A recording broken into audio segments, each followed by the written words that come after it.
osso produz osso. Então você tem ideia como que seus ossos foram formados quando você estava no interior do útero da sua mãe? Faz nem ideia, né? Então vamos ver aqui como é que isso funciona, tá bom?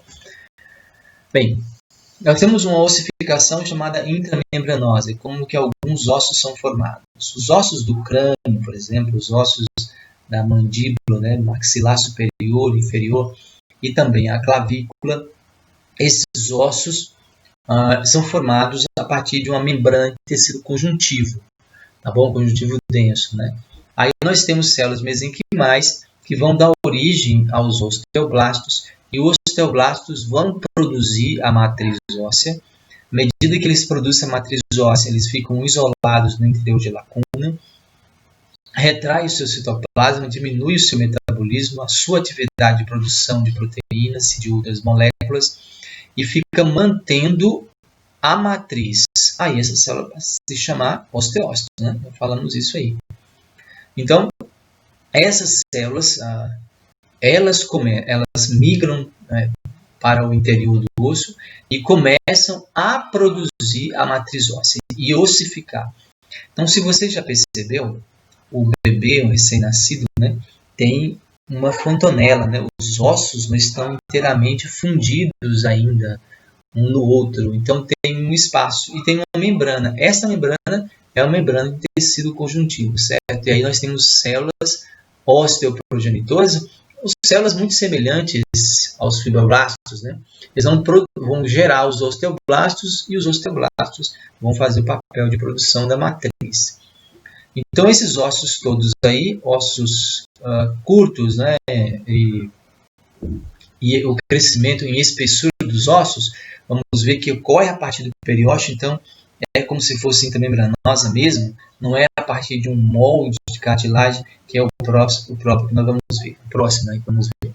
Aqui então você percebe, essas células que estão de rosa aí, elas são células mesenquimais, são células indiferenciadas.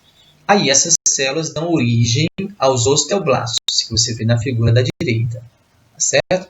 Aí essas células elas vão produzir a matriz e à medida que essa matriz se deposita ao redor, essa célula fica encerrada dentro de uma lacuna, mas não está isolada, você sabe disso, né? Ela tem canalículos e pelos canalículos nós temos endósteo, né? E nós temos também a comunicação entre elas através das suas membranas.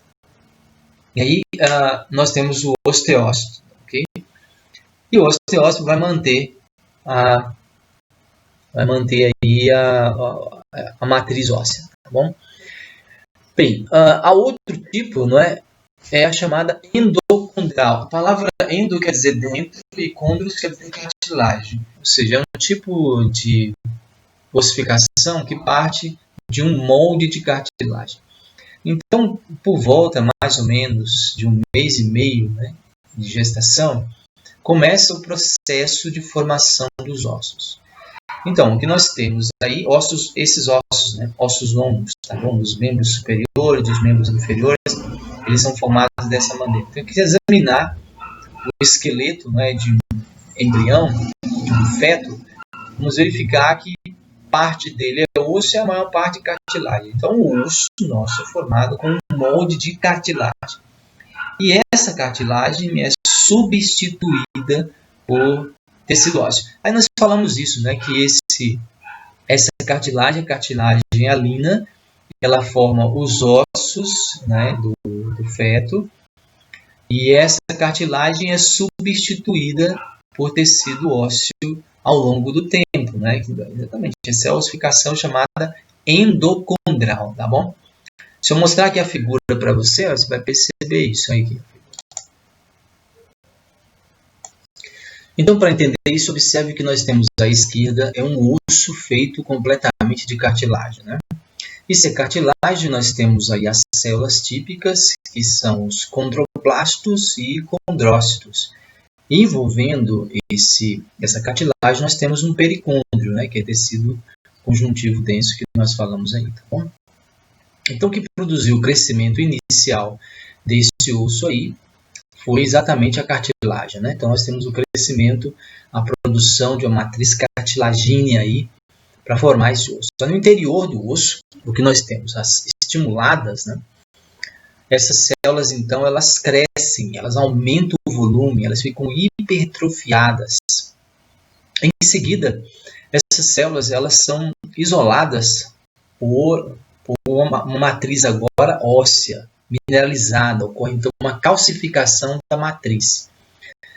E essas células, então, elas morrem, ou seja, os condroblastos, eles morrem. Isso é apoptose, né? Eles aumentam o volume e depois para a apoptose eles acabam morrendo. E esse espaço, então, ele vai ser ocupado pelos osteoblastos. Então, o que vai acontecer é assim, esse pericôndrio deve se transformar mesmo, né, em periósteo.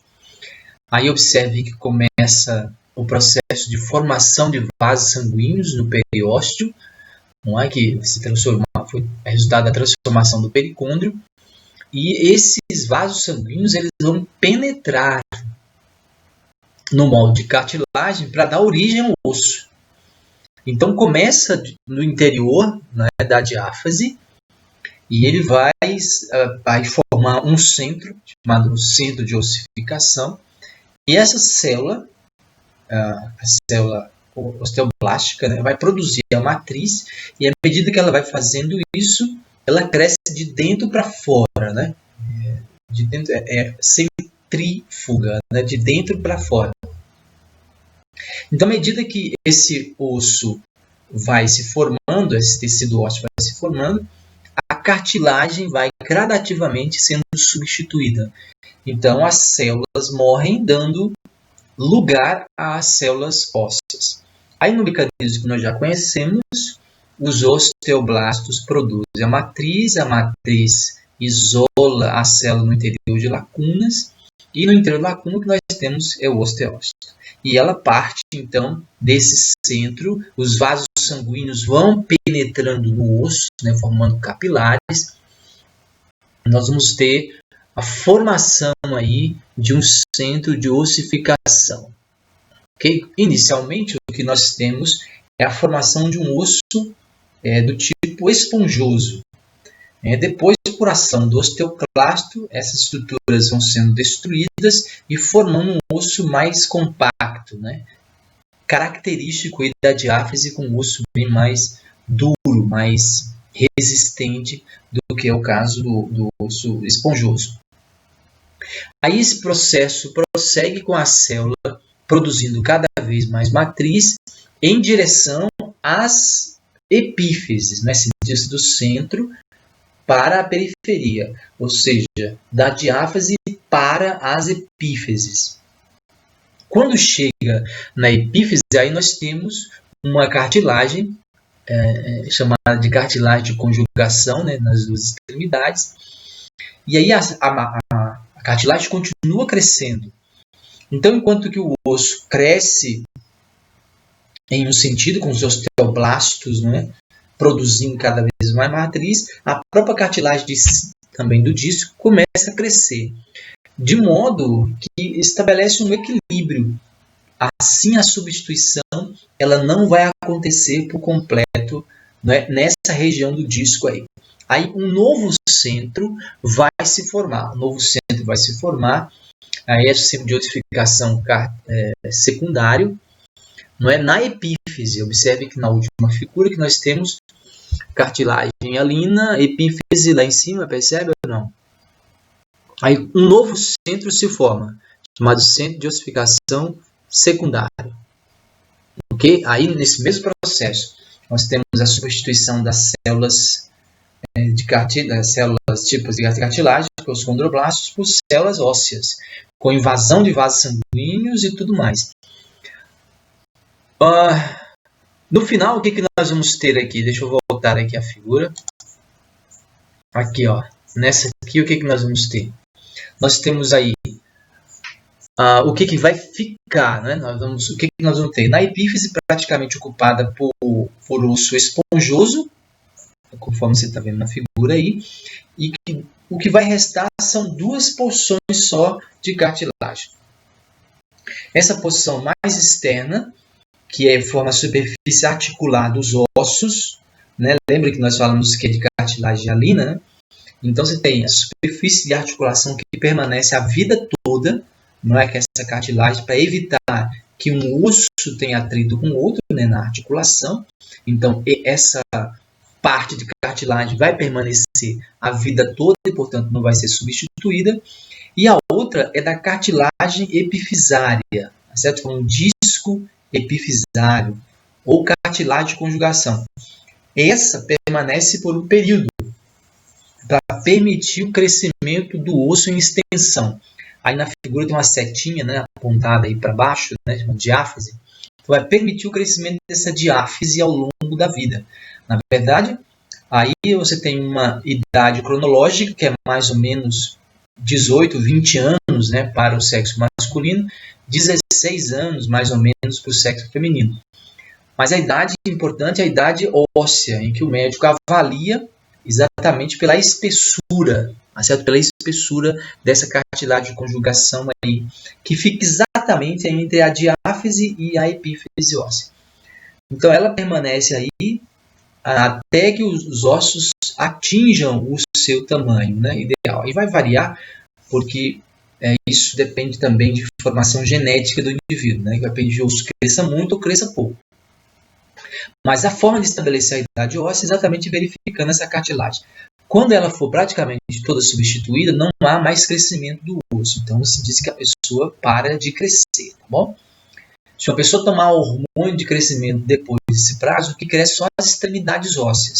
Então, não o osso inteiro. Pode até crescer um pouco, mas as extremidades ósseas crescem muito. A mão fica grande, os pés ficam enormes, né?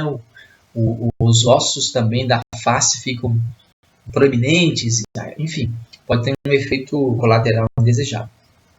Então, aí esses dois segmentos de cartilagem permanecem, tá bom?